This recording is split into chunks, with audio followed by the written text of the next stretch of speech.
Welcome, everyone, to the premiere of Season 4, The Energy That Surrounds Us. So, without further ado, while my little ones go chase a squirrel, I will in turn share with you all the new intro, which I'm sure you all have been waiting for. So, here we go.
Wow.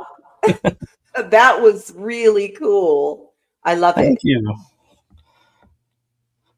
So, real quick before I get into it with my amazing guest, in full transparency, she asked me to plug myself, so I'm going to do it. Yay. So, have patience with me. This is new for me, but I am just going to share the new background.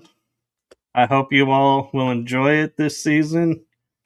And as of December of last year, I did complete all 4 books of the Awakening series. They are available on Amazon. So please go and pick up a copy of the book. They are very interesting, and each book has a different aspect of myself and has different illustrations or pictures in it. So they're all a little different. So with that, I will tell you, if you go on Amazon, search my name. I do have an author's page, and all the books are listed there. So thank you for your continued support. And without further ado, I am going to turn it over to my amazing guest who we met towards the middle to the end of season 3. And afterwards, we agreed and set up to be the premiere episode. So without further ado, I'm going to turn it over to the one, the only amazing, super knowledgeable Rahjeena. Aw, that's so kind. I'm so proud of you, Michael, to have done your books like that and have them out there, and I wish you so much success. I really do. So this year is the right year for you to be putting yourself out there, and numerology, astrology, Chinese astrology, everything is pointing to this is the year to come out and be you. So this is like perfect timing. Perfect timing. Very cool. And so, one of the new things with season 4 that many of you may have noticed if you were looking at the thumbnails, as well as the new background is on the thumbnail. But on the bottom is a list of topics. And so I will not guarantee we will hit all of those topics, but please let me know in the comments if you like having that information available in that format. And with that being said, Rahjeena had a really amazing idea for a topic, and that was alchemizing 2026, the new year. So, can you share with people how a normal everyday person can do alchemy and alchemize the year to get what they want? Well, alchemy goes through several stages. The alchemy that I'm referring to is the Jungian alchemy, and that his particular form of alchemy goes through 4 stages. Um, but before we even get into that, we should be talking about what 2026 means for everybody, why this is a good time for people to choose themselves. And alchemy is about change. Uh, it does go through the stages. There's 4 stages. So there's, a stage where you face all your shadows and you burn them away. But we'll go through that. First of all, the year that we're going into, well, the year that we're leaving is a year number 9 in numerology. And the year that we're going into is a year of 1. So that particular year means that you have a good opportunity to be focusing on yourself, changes you need to make, healing you need to do. Last year was a good year for ridding yourself of things that inhibited you or stop your path, or things that were no longer serving you, things that were no longer good for you. Ending addictions, working on yourself, grabbing your will back to do what's good for yourself, what you can do to build yourself. So that's what 2026 is all about. And that's in the numerology year. Now, on top of that, we're going into the Chinese New Year of the fire horse, and we're leaving the wood snake. Okay. So the fire horse is all about charging ahead.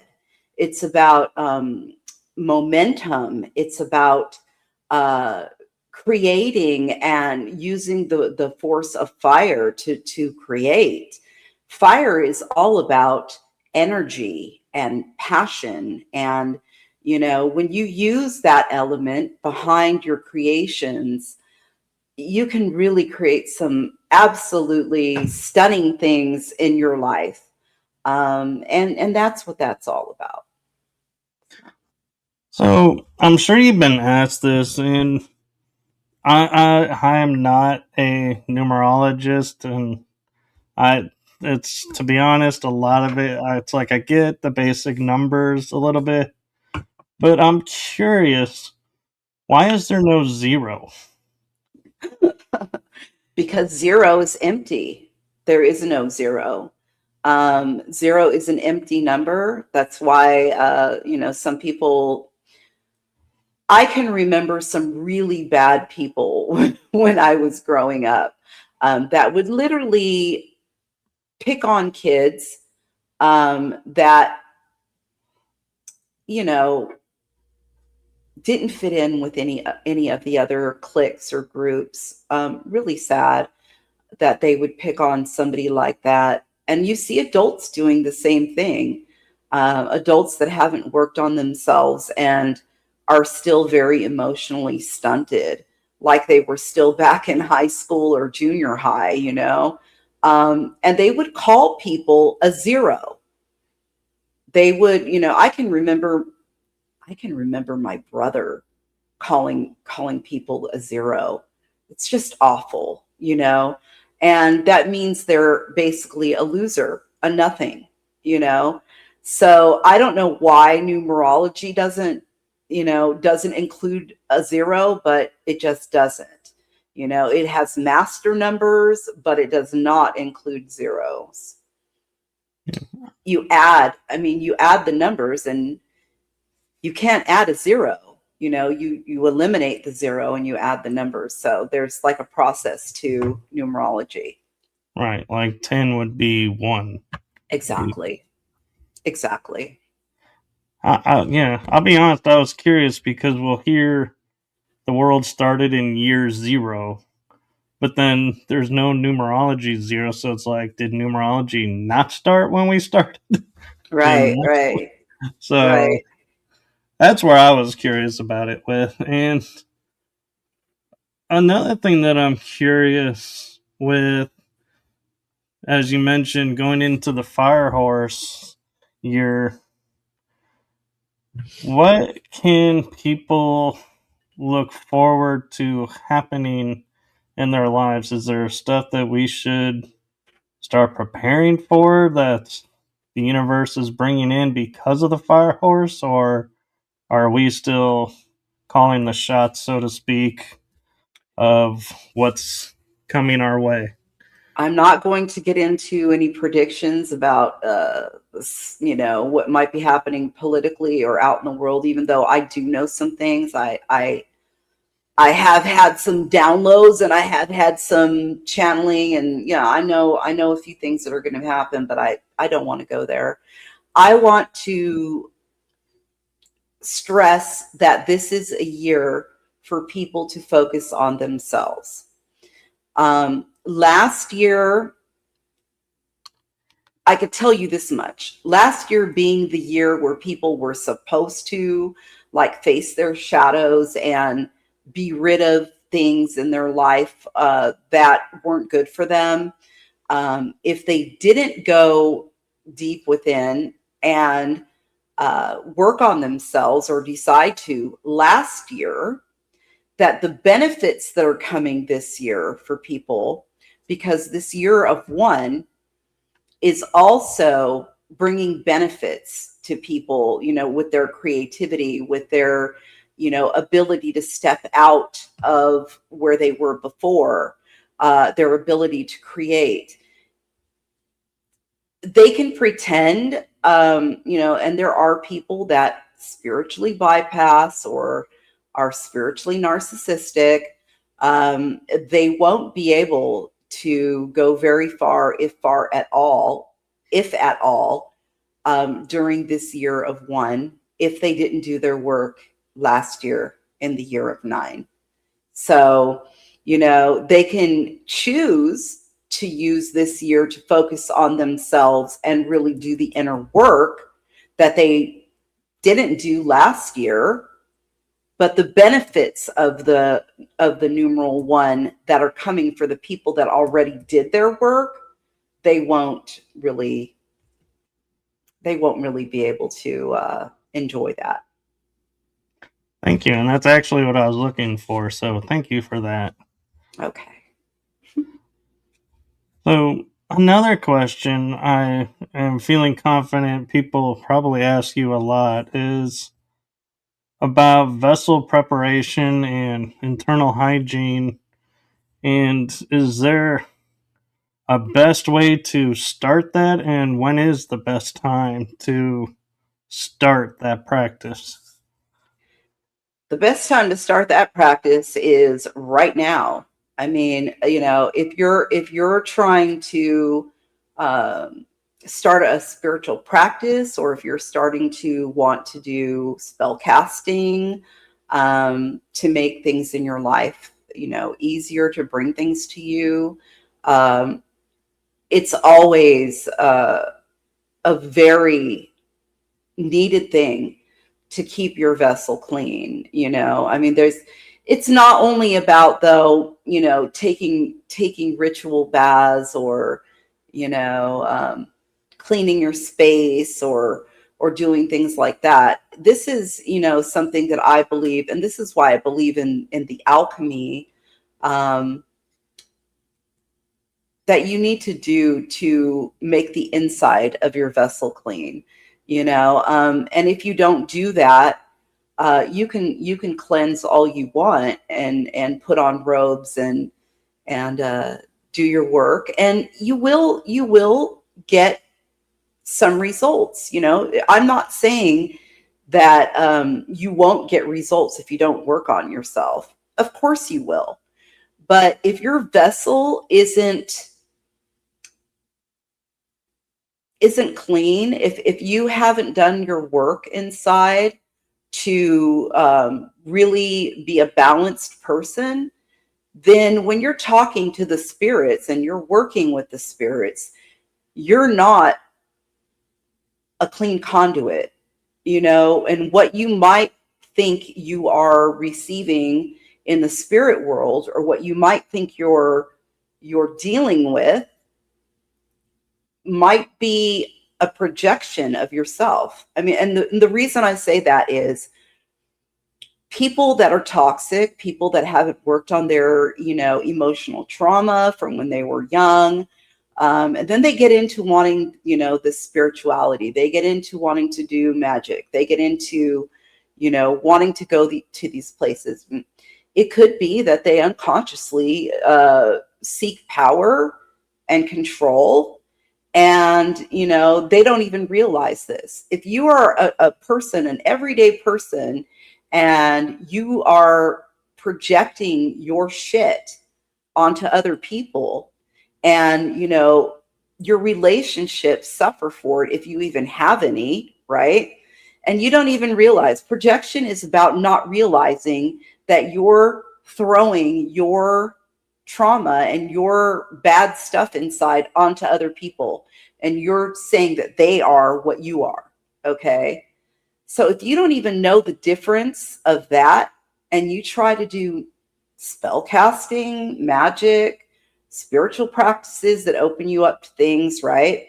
You're always working with spirits. Okay. Sometimes you're working with them whether you know it or not. But what you're going to be receiving, what you're going to be absorbing and receiving, may only be a projection of what you think it is and not the real thing, because you do this in life as well. And that's why it's important, in my opinion, for people to also do inner work, either alongside of or even before they start messing around with things that they shouldn't mess around with, if they don't want to fall into depression, mental illness, whatever, you know. So Yeah, it's like we grew up with the adage, careful what you ask for. exactly. You know, and there's a lot of, you know, people in the community, and magicians, and, you know, grimoire magicians, and, you know, they call people like me a reductionist, you know, because they think I'm reducing magic to psychology, and that's not what I'm doing. I'm a pluralist, excuse me, and I put everything together, you know. And the way I feel about that is spirits are real. I've worked with them long enough, 40, I hate to say it, but probably about 45 years. You know, I had my first spirit encounter when I was 7. So, and I'm 60 now, so you do the math. So it's like, you know, that's a long time to be having spirit connection. And you know, I can tell you from my own experience that, you know, there's times I went through in my life where I wasn't right, and I needed to work on myself, and I had a whole lot of trauma. And does it muddy the waters? Does it make things, you know, happen that can drag you down further emotionally or mentally? Indeed, it can. You know, and it could also make you even more spiritually narcissistic, because you think something's happened that isn't happening, you know. And a lot of people don't see that. So, you know, there are a lot of people who actually frown upon those of us in the community, and there are more like me, who suggest that working on yourself, even if it's therapy, because therapy and shadow work are two different things. Therapy with a licensed professional therapist is one thing and can be highly needed. And shadow work is something completely different, and I think both of them are something that is needed in combination, for a lot of people, because nobody is going to come out of their childhood or several relationships or even one relationship that failed without baggage. That doesn't happen, and it causes people to create blocks and walls and ways of relating to other people that are toxic. That's just the way it is. Now, do you want to deal with spirits in a toxic state? Would you call a king with a broken trumpet? No, you sure wouldn't, right? No. You would want to call a spirit as a clean vessel, as somebody that says, my heart is clean. And the spirit knows this. And it also knows when it isn't. You see what I'm saying? I do. And one thing I'm kind of curious about, and your take on, is, in the metaphysical world, we have a term called the dark night of the soul, Yeah. where the shadow work takes hold, and it's like, you're going to work on it now. No questions asked. Sorry. And I can't help wonder, though, if when we say dark night of the soul, if people all of a sudden will start to go, oh, I have to do this really dark thing. It's going to be really bad. And it may not be. But I'm wondering if our verbiage in calling it a dark night is kind of, like you're saying, putting a projection over what's going to happen. And we may need to rephrase that and change that verbiage. I love that, because that is part of what I teach my clients as well. And it's something that I did. Um, First of all, this is a lot to unpack what you just said, which is good. So let me start unpacking it. So, not everybody that's going through bad shit in their life um, is able to even recognize that they need to do work on themselves when they're going through it. A lot of people are really like bitter and resentful, and they're like, why is this happening to me? But they always turn it around and blame it on someone or something else. And these are people that are highly toxic, pretty high on the spectrum of narcissism. They're not able to self-reflect. They're not able to be self-aware, and it's always someone else's fault. And these people do not grow. They do not take accountability or responsibility for their part in anything. And they might say to somebody later down the road when there was consequences, I'm sorry, but these I'm sorries are also filled with pointing the finger right back. It's a fake sorry. It's a sorry so I can control you again. It's a sorry so I can have you back in my energy again. But and when that doesn't work, then they really blow up. Okay, then they're ugly really comes out, and they start attacking and smear campaign and the whole 9 yards. So that is the first part of what you said, how some people don't even see it. Okay. Those people I feel sorry for, really, because they will never grow, and they end up becoming old and bitter and resentful, and they end up, they don't have good relationships. They don't have, they might have an enabler as a partner who just ignores the way they act or either supports them in the way they act. So they have that, but they many times lose the love of their children. Their children don't want to be around them at some point. You know, they lose family members. And they can't keep a relationship with friends or coworkers. You know, they always have complaints about these people. They don't look at themselves. So the other part of that is that, yes, there are some people that do see this as a shitty situation. And I'm going to change this dark night of the soul. I'm telling myself this is a dark night. This must be a dark night of the soul because this is horrible, right?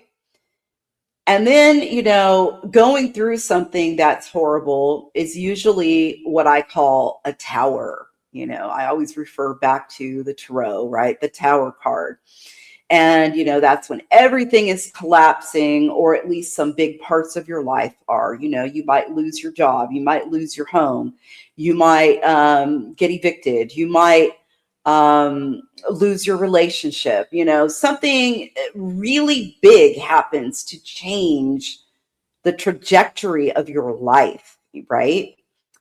Maybe a whole gang of people are trying to destroy you. I've had that happen too. You know, people do that out of jealousy and envy. And I've had my own, you know, family that adopted me do that for decades, you know, and I smile about it because good luck. It didn't work, you know, but the thing is, the reason these things don't work and the reason that things don't keep us down is when we are able to self-reflect, when we are able to take responsibility for our part in whatever it is.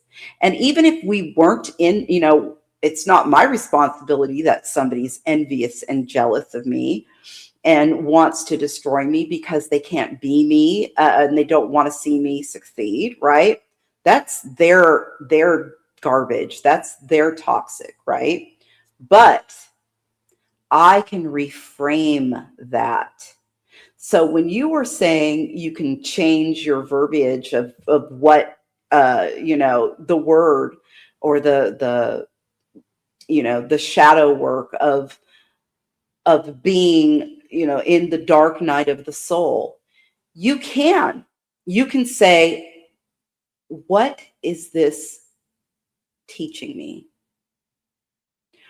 What does this horrible situation that I'm going through, do I have to learn from this? And then you can tell yourself, I don't want to be injured by this inside. I don't want to be, I don't want to turn this on to other people. I don't want to become bitter and resentful and then lash out at other people or not trust other people anymore or think that everybody's this way and put everybody in a box, because that is when life, you become wrong in life, when you put everybody in the same box, right? You put a wall up around yourself at that point, and you can no longer generate energy right when you are protecting yourself in that way. And that's magically too. You know, I've seen people that over protect themselves, and then none of their magic that they do for positive things even has room to work because they're so protected that they're blocking every spirit out that's there to assist them, or that wants to assist them, or that will assist them. You know what I mean? I So do.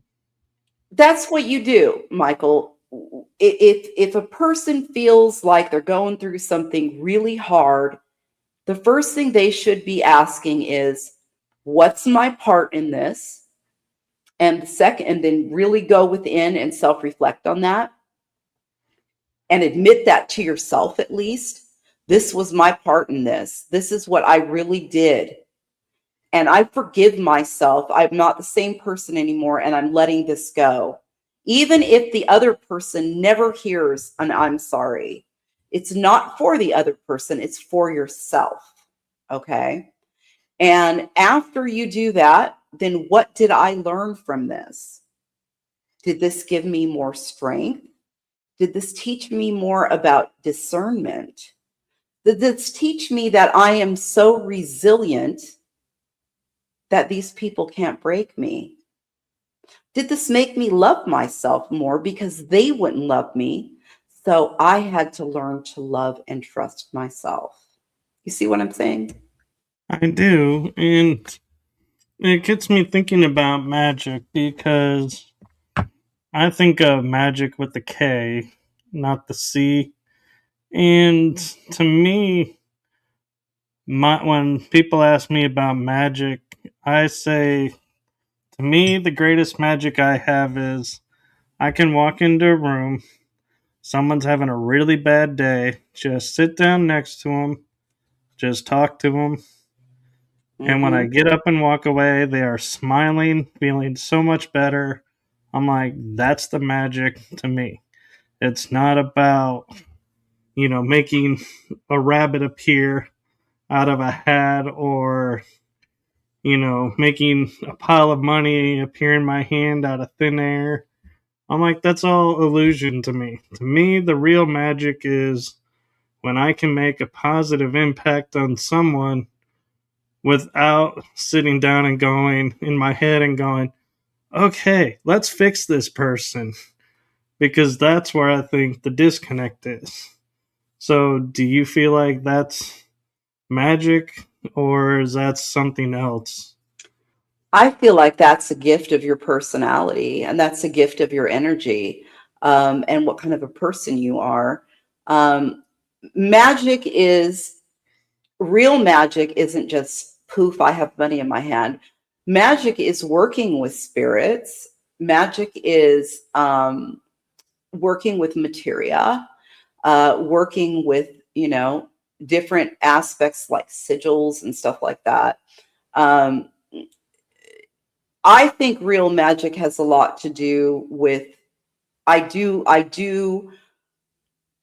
work with a lot of ancient grimoire magic, and I also work with folk magic as well, and that's a different story. But what you're talking about is a part of your personality and your energy that is a special part that not everybody has. And I'm not going to, some people will say, "Oh, you're an empath." Well, I don't really um, like that term because a lot of people have overused it and a lot of toxic people have adopted it to try and use it to hide that they really aren't an empath. So, what I think is actions speak louder than words, right? And a person's behavioral patterns speak louder than what they're claiming to be as well. And people can sit there on top of a building and say I'm an empath till their face turns red, but if they aren't doing uh, the things that you're Service. describing, right, then they're not. So what you're describing is a very special form of being able to relate to people, and that's part psychological too. It's not just energy, it's psychological, it's your personality, it's, something that is from who you are as a child, because I'm sure you were like this even as a child, that people were comfortable in your presence. And when you're able to give space to people like that, when you're not trying to fix them, and you're just listening to their, they are easy to open up to you. They are easy to speak to you. They feel comfortable with your presence, that you're not going to judge them, that you're not going to, try to tell them what to do, then you are a person that has an ability, a very special ability to reach people.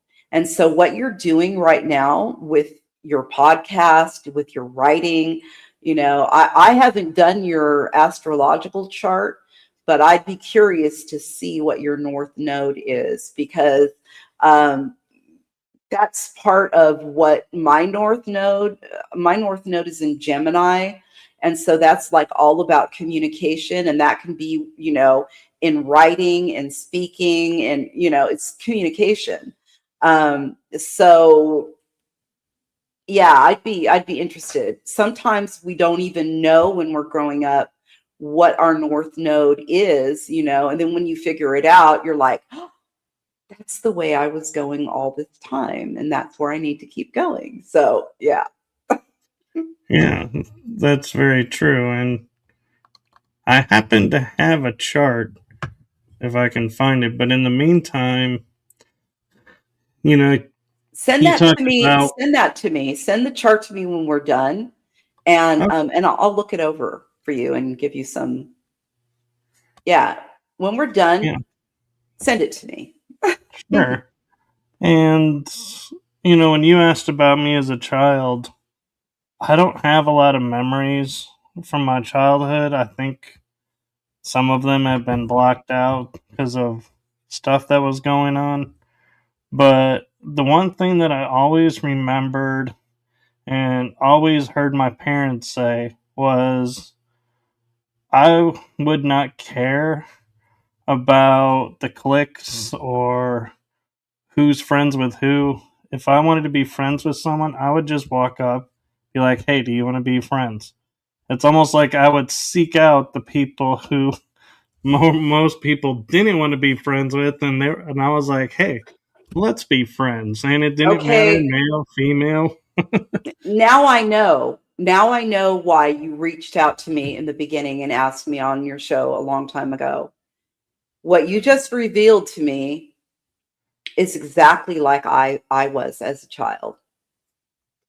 I did not belong to cliques, but I did reach out, and I knew like maybe a few people in each clique, and it was always the person that, you know, Was was the trying. friendliest. Yeah, yeah, exactly. And but I never like hung with one particular person. So what this is telling me is you are part of my soul family. Hey, brother. Oh, Hey, brother. Yeah, because not everybody is like us. Not everybody is does that. There's most of the people that I knew growing up, and this includes my older siblings, were always, with the popular crowd, with the jocks, and like my brother, the football star, the quarterback, and had to uh, have you the know, right clothes. yeah, popular, trying to get with, the most popular or girl in school, or hanging out with people that were popular or whatever. And that just was never my thing. That was like never my thing. Mine So either. So yeah, I can see why we gravitated towards each other. yeah, for sure, for sure. And something that I'm finding interesting that a lot of people I don't think realize exists, but it does, and if they understood what it was, may help them, and that is the magical middle ground. And what's why is it important that we're bringing it into 2026? And Okay, so this is what Jung called the psychoid, the middle ground. Okay, so this is where your psyche meets the spirit. That's what Jung was talking about. Um, it's like a liminal space. It's an in-between space. And this is where your dreams can become portals, or you can astral travel in your dreams. And it's a very radiant space, um, where you can really release what you are, and and become one with spirit. And so that is what the middle ground is. And it's important because it's where the veil thins, it's where the veil thins. And when we're working with magic and spirits, it's a place where we want to be, we want to be able to access that. People split their lives. People split things into black and white, good and bad, mundane and magical. And there's nothing in this world that's black and white. There's, a lot of people are like, that person is evil, that person is good. And when you see people doing that, they're toxic, by the way, because everything in life is nuanced. Everything. There's nuance in every person. There's nuance in every circumstance. And, if somebody is saying, oh, this person, if they just come right out and they're like, this person is evil, why? Why are you saying that about somebody unless you can tell me what they've done that's evil? Okay. And in the perspective of somebody that's toxic, if they're not getting their way or they're not getting their control back that they want, they will say they'll point the finger, evil, bad, Not everybody is all bad and not everybody is all good. We are variable creatures that can flip back and forth, even if now I do believe that everybody has a core, a base. And I talked about this, probably in 2010 on Facebook, how the time was coming, and this was things I was channeling back then, how the time was coming that people were going to have to choose either consciously or unconsciously between a base of fear or a base of love. Okay. Fear is constrictive. Fear has all of if you look at the 7 deadly sins, that's all around fear. That's all controlled by fear. Okay. And all the attributes of love, are trust, joy. There's all the beautiful attributes go with that. But we're living a human existence. Okay.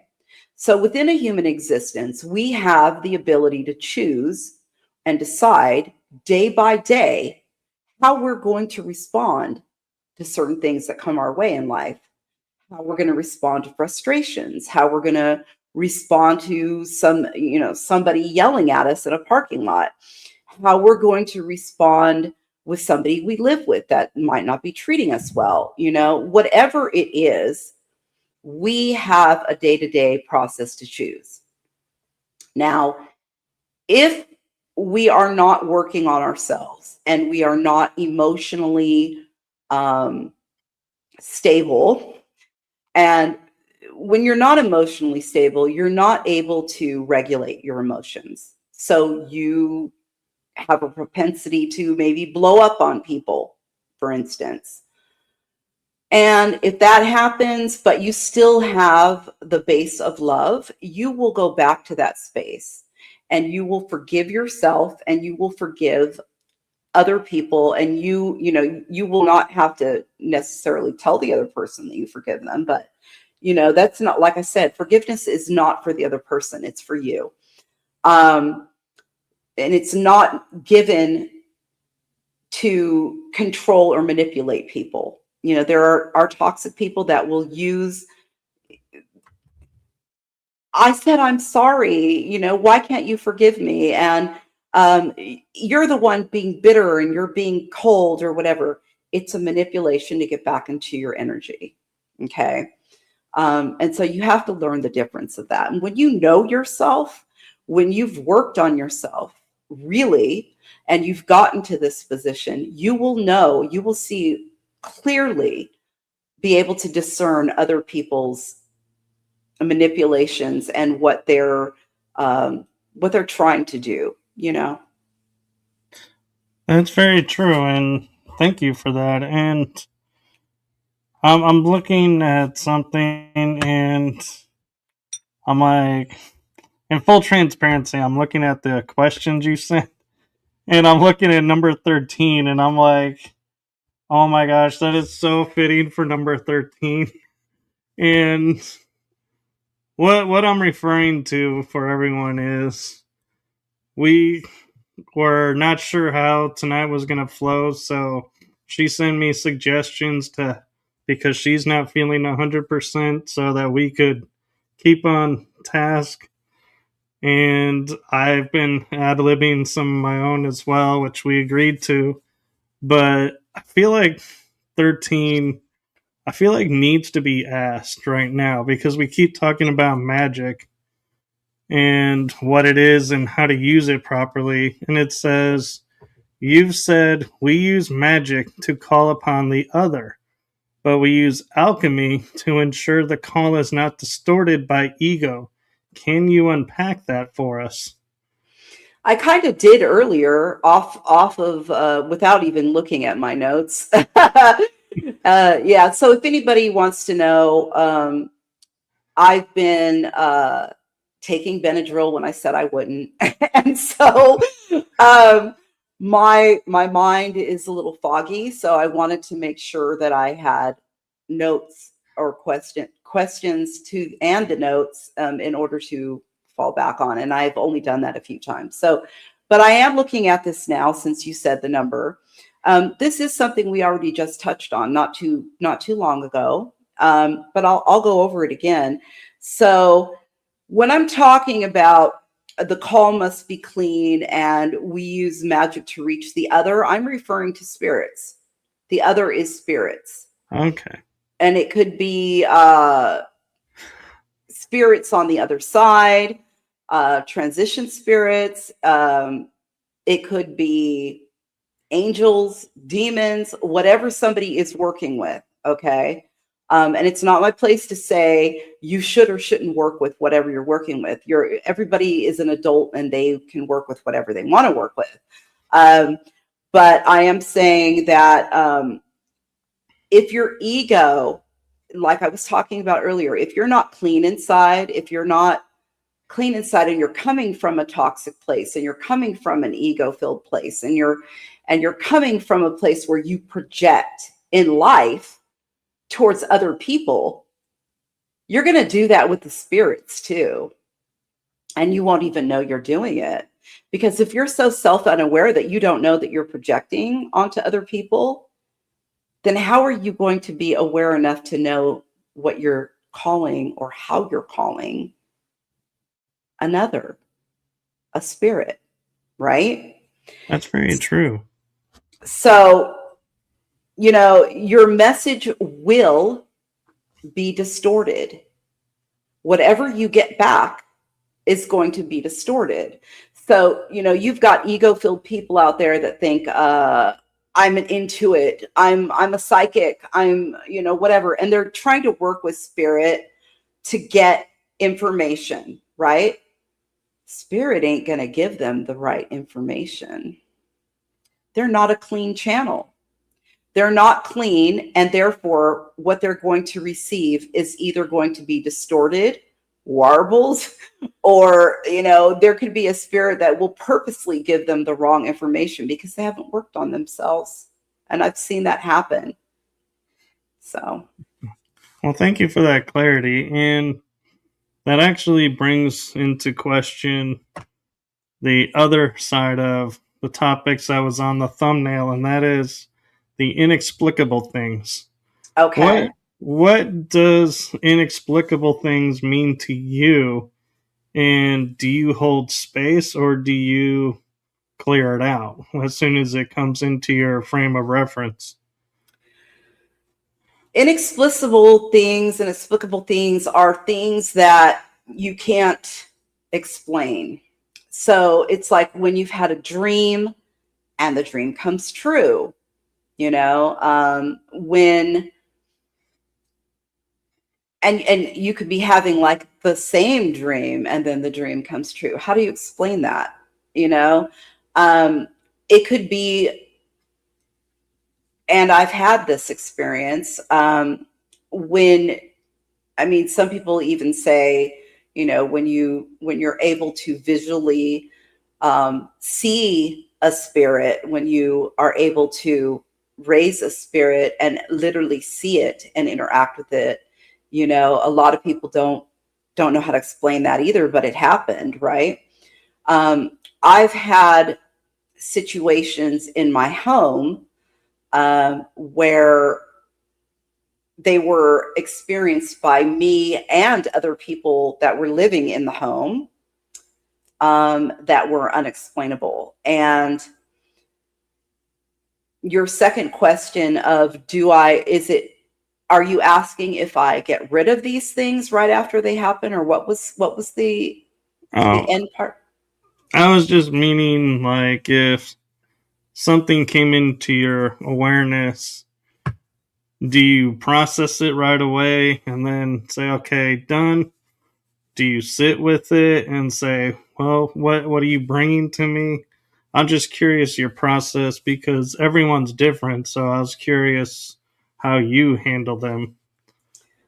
Well, even my husband will tell you, when strange things that are inexplicable have happened in my home while he's been here and experienced it with me, I am someone that is so used to having these things happen, that I can't even say that I'm affected by it. I might laugh at it, but I'm not one that's going to get all freaked out. I'm not going to be like, oh my God, oh no, I have to do an exorcism or something. I am not one like that. And it's funny, but there are a lot of people in the community that are spellcasters that are completely afraid of spirits. Like, they might work with god and goddesses of their preferred path or whatever, but when it comes to like spirits, they are literally in fear of it.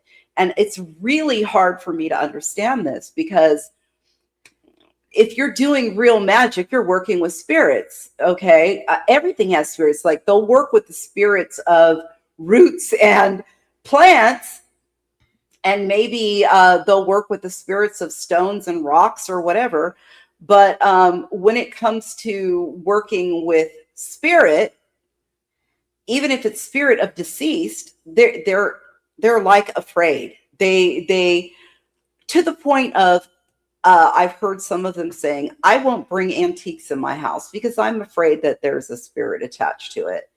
And so no way am I going to bring in antiques in my house. I will not put a welcome mat in front of my house because it might welcome in spirits that I didn't want here, you know. And my thought about that is, it's so strange, because if you are the person you say you are, then why don't you trust yourself to know what kind of spirit it is, and have the enough belief in your own practices and your own energies that you know that you can protect yourself and get rid of whatever is there that doesn't belong there. I don't really understand that, but there are those out there, and even ones that call themselves experts and elders, you know, which is, I find really strange. So the other thing, okay, so I'm gonna tell you a little story, okay, and then I'll tell you how I dealt with it. Is that okay? Do we have time? Absolutely. Okay.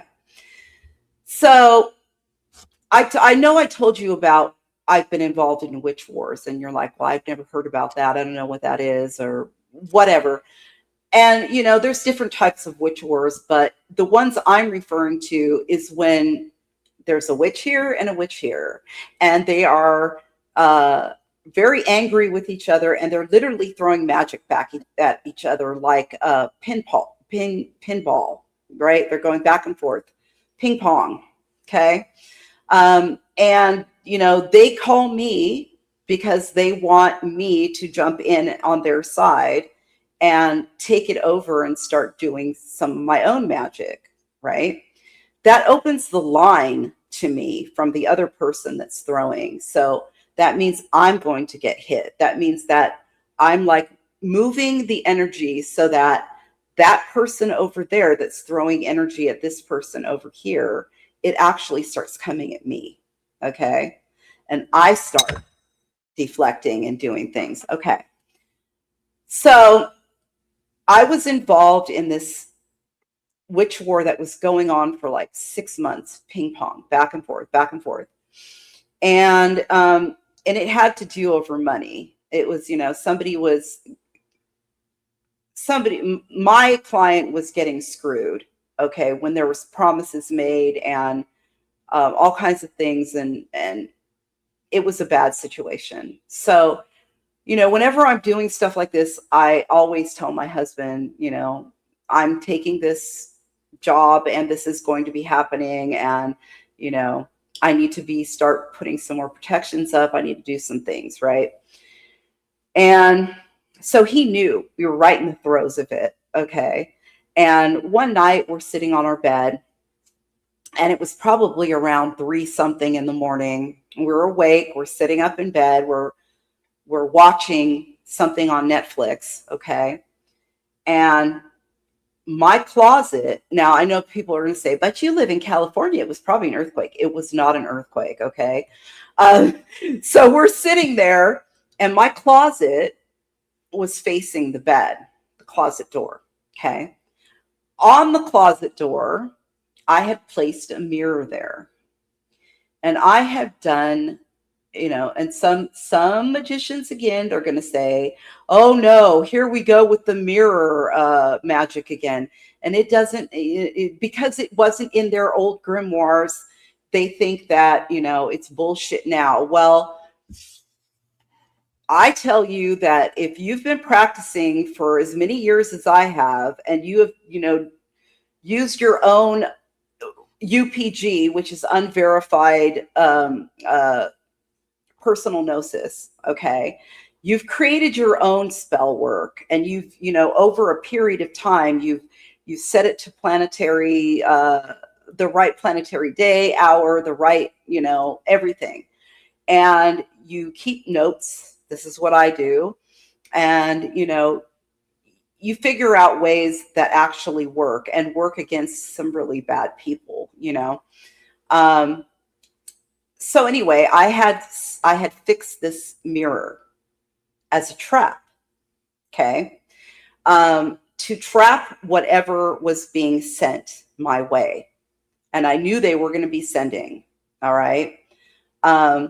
So we're sitting there and all of a sudden the entire closet starts shaking. Just the closet. Nothing else in my room. Nothing fell down because it wasn't an earthquake. It was just the closet door. And it was shaking violently. And my husband will back this up. And we heard literal scratches down the inside of the closet door, like there was a wild freaking animal in there. And if I was to say how big this animal was, it was probably the size of a big raccoon is the way it sounded. Okay. And I didn't react. I was like, oh, wow. Right. And my husband was like, what the hell? Right. And I said, just wait, just wait. And then it stopped. And I said, okay, get up and go to the closet and open the door and look in there. And he goes, hell no. I'm not going near that door. And I said, trust me, there's nothing inside of there. I promise you, you won't see anything. And he said, there's no way. There's some kind of animal in there. I don't want to open the door. I said, just trust me, open the door. So he opened it really slow and he was looking and he's like, there's nothing in here. And he said, there's no animal droppings. There's nothing. There's no hole. I said, yeah. I said, what you just experienced was the other person that conjured something and sent it over here. And it's in the mirror now. So tomorrow I need to extract it and put it into something and close it off and get rid of it. So that's one example of something happening that nobody would believe unless they were there and experienced it themselves, you know. And there's been many, many like that living with me. And I can tell you that, you know, when my husband got together with me, he wasn't a believer, and he would tell you that he wasn't, you know, but he is now. He is now. And I can remember telling him when he used to tell me, well, I'm not really a believer. I'm an atheist and I don't really believe in this stuff. And, you know, and I said, and I hope that you stay that way. And I hope you never become a believer, because I guarantee you, if and when you start experiencing things that you can't explain, you are never going to be the same person you were before. And that's what happens. That's what happened. Very true. And we're a little bit over the hour. Do you have time to go and ask a couple more questions, or do you need to go? I don't need to go. Yeah, I can stay a little longer. Okay. Sure, ask me what you want. One thing is, you talk about, you know, I've noticed in some of your posts, you know, around practicing golden thread mapping. Ah! What does that truly mean, and how does that going to help us or aid us, or is it going to help and aid us in 2026? Okay, so I'm looking for this on my notes, but I don't see it, so I'm just going to have to go on. It's 22. I Yeah. kind of morphed it a little bit. Okay. So when you theoretically attach a gold thread to all the things that you've experienced in your life, that shows you the truth about the path that you have been on, and it's like connecting the dots of what you've went through. And in order to do this, again, you have to be somebody who's willing to take responsibility for your part, or have to be able to self-assess. You have to be able to have awareness of yourself.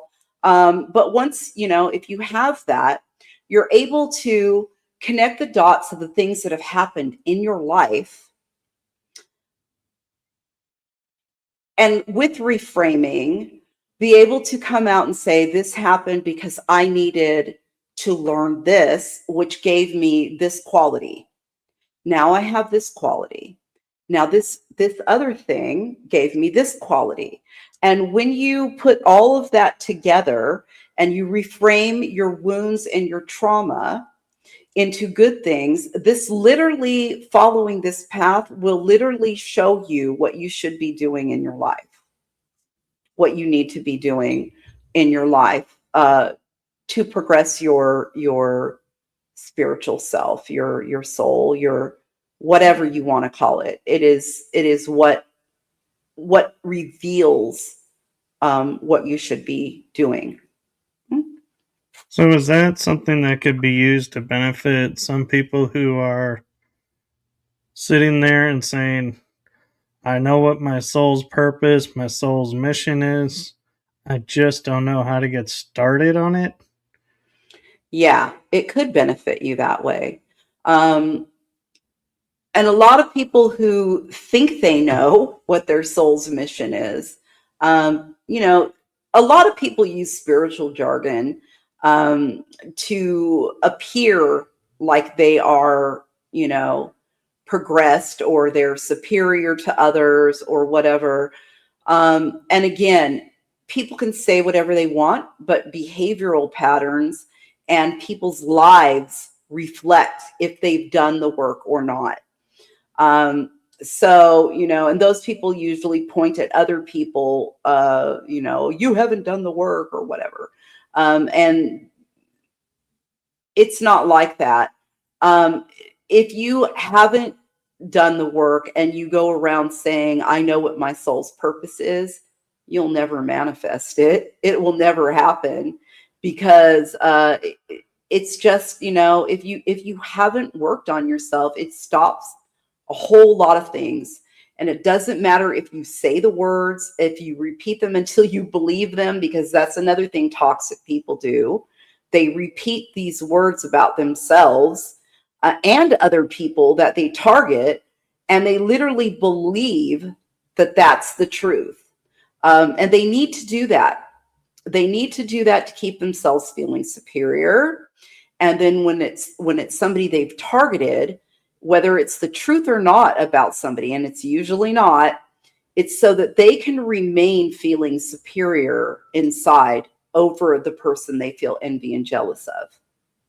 They'll tell themselves, this person's life is not as good as mine. This person doesn't have as much money as I do. This person's life is boring. Oh, their business is terrible.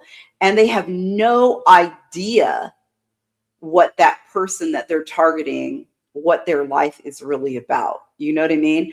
But they need to tell themselves this, because when they do, then this automatically lifts them up into a superior position where they can, imaginarily feel that they're better than, and it's a lie to themselves.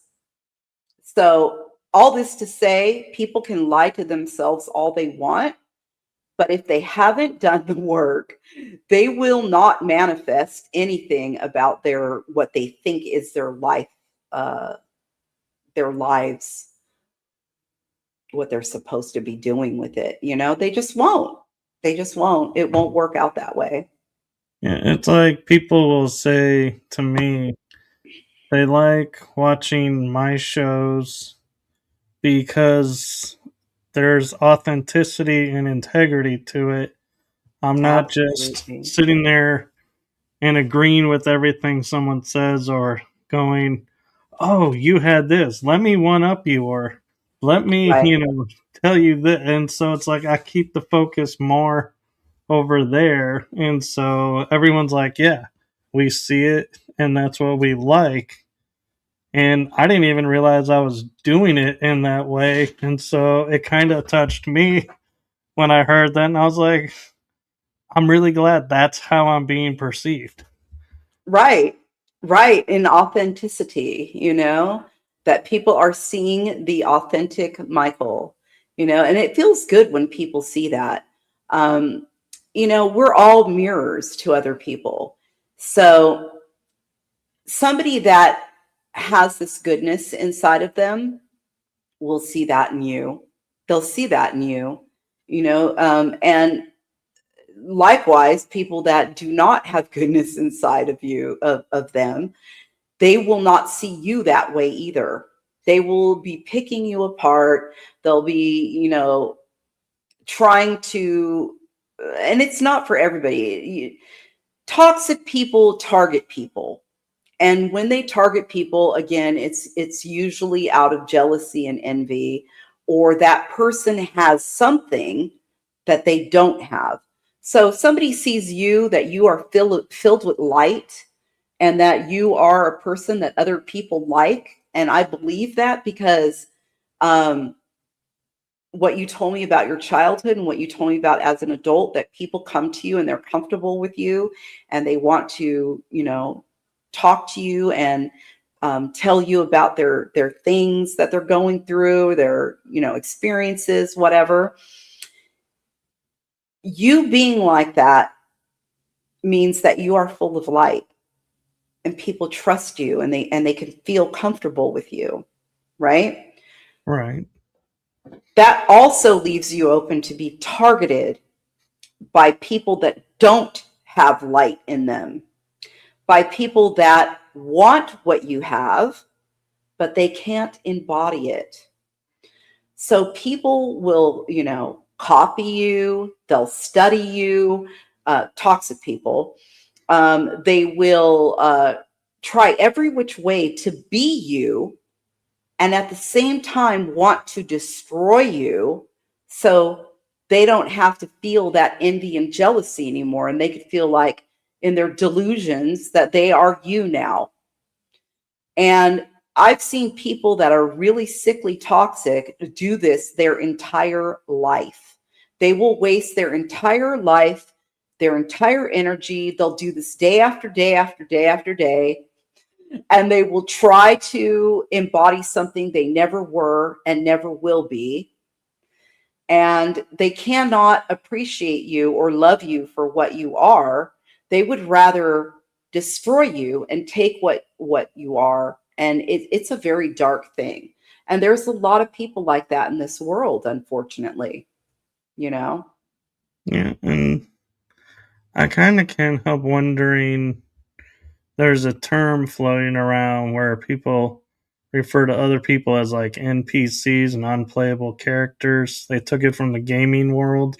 Yeah. And I'm wondering, these people that you're talking about that are like the ones that can't be anything else and can't grow because they don't want to do their work, would those be classified if we were to label? And I'm not saying I want to label, but I'm just saying for clarity for people, would you consider those an NPC? Okay. What did you say exactly an NPC means? Non-playable character, it means it's just a shell of a person going through life. Life. You know, that's to me just another way of putting a label on toxic people, you know. And you can say these are also traits that, people in the cluster B, narcissistic people, sociopathic people. um, I would say that those kind of characteristics are in them as well, because when you do not work on yourself and you blame everything on everyone else, everybody else is the problem, everybody else is the evil one, everybody else is the one that's horrible, and you don't see that you have created a lot of your own mess, and you never look within because you can't self-reflect, then you are stuck. Then you are going through life as one of these people that you said, that you are not growing, that you are not going to grow emotionally, and some people are happy there because the wall that they've created to where they cannot look at themselves is a form of protection for them, for their ego. Their egos are so fragile, and they get hurt so easily by any kind of rejection or any kind of affront. If somebody doesn't open the door for them at a store that isn't even with them, they will totally unload on that person, maybe not in person, but privately, or maybe they'll go and report about it on, social media. Can you believe this person didn't even open the door for me? And it's not anybody's business to have to open the door, a man to open a door for a woman. It's not, they're not required to do that. How do you know if this man has a back injury, or if this man has arthritis, or if this man is recovering from a sports injury? It is not your place to hate on a man and then blast it out publicly because you have no emotional regulation. If this man didn't open a damn door for you. Do you see what I'm saying? I do, and I agree. And it leads to I think a really good and powerful final question for tonight, and that is there a final blessing that you would offer to anyone who's ready to start the process and alchemizing their life in 2026? Yeah, there is. First of all, because we really didn't get into it, do look up the 4 stages of Jung's alchemizing, and what it means. Do that. But my blessing would be to make a decision and make a choice to be the best you. Coming this year, stop focusing on everything outside of yourself. And I know that is so hard when you're bombarded with bad news, when you go on social media and everything you see is pretty depressing, or people complaining about things and going through hardships, and a lot of people judging other people without knowing what other people are going through, and passing judgment on them based on whatever. And a lot of it is their own projection as well. So my blessing, my wish is that people start turning within this year and really taking inventory of what it is that they have to heal.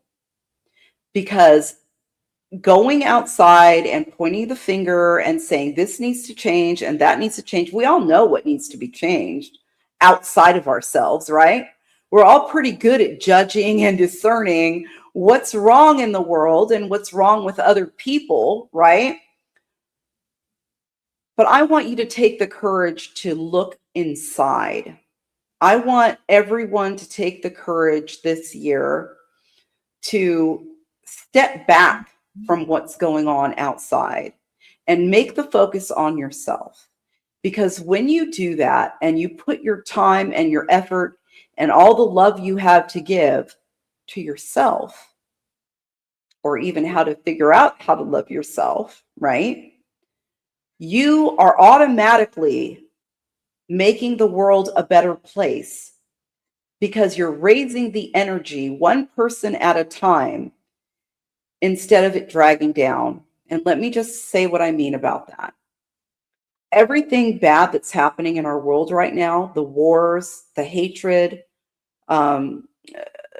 people not being taken care of, the whole everything that's going on, people being hated on for their own personal beliefs, their own personal who they love, whatever it is. All of this is fear related. And what does fear do? Fear lowers all of our energy. It sucks it out of us. It makes us unhealthy. It makes us toxic. Everything that's going on right now is designed to make all of us fear, even those of us that have chosen consciously or unconsciously love at our core. Everything happening is designed to make all of that go away, for fear to come into us, to make all of the communal energy low. And when that happens, then we really lose the fight. So if everybody, we already know we can't change the world. Even if you're out there being an activist, and we can still be an activist behind the scenes, we don't have to, telegraph about what we're doing. But what we need to do is look at ourselves, because that's how we're going to combat this fear. We're going to keep our love at our core. And that's what I want for everybody. That's my blessing, that I hope everybody starts focusing on themselves, and one person at a time heals from their trauma, loses their fear, and starts getting all of their energy back that belongs to them, that they haven't given away to the fear. That's it. Thank you for that. And where can people reach out to you if they have questions or want to do work with you? You can reach out to me on my website. I don't know if you can, I think that's in the bio. You put my website in your bio, right? Yes. So you can contact me through my website. You can send me an email to regina@gmail.com. Or you can friend me on Facebook. I have a business page there. Um, Again, I'm getting filled up on Facebook, and I really don't know if I'm going to turn it to business mode or not. I have very little people that I can accept as friends at this point. But you can also, send me a message through there too, and we can go from there. I'd love to help anybody who is ready to actually use the tools I give you. So, yeah. Well, thank you. And, well, hold on. Something. Okay, so we have a comment here for you. Hmm. And it says, thanks, Michael. Thanks, Regina. With that said, you cannot change the world. The only thing you can change is yourself. Well, by changing yourself, you're changing the world. That's right. That's exactly the way it works. People think they have to do other things outside of themselves to change the world. And then they're frustrated when it's not enough change, when it seems that nothing's changing. And that's why we have to start looking within ourselves and making the change inside first. If we don't, there's always going to be people that are, trying to control who other people can love. There's always going to be people trying to control, we see what's going on now. I don't even have to get into it. It's just not a good thing. And a lot of people are going to heal their depression, heal their anxiety, and heal their stress if they start working on themselves. Depression is things of the past we can't change. And anxiety is things of the future that we're worried about. So when we stop looking in those places and we mindfully come back to ourselves and what we need to change, changes everything in our world. Yes, I agree. And I actually have a message for you, Regina. Okay. And gonna try and get through it. It's sometimes I get emotional with it, but Aw, from my heart and the heart of my show to you, thank you for what you're doing for humanity. thank you. Thank you. That's special. It means a lot to me. Thank you, Michael. Thank you for Thank having you. me. And I hope I can come back again sometime. I hope so too. We'll have to talk and find out a good time that fits our schedules. Sounds great. I'm down for it. You're my family now, and I realize that you are part of the soul family. So let's keep in touch and do it again. Yes, thank you. And I feel honored. And Me with too. that, we are going to say goodnight to everyone. Thank you for tuning in to season 4, episode 1. And stay tuned because there's more episodes to come. And with that, we will go to the outro. Good Thank night, you. everyone. Good night.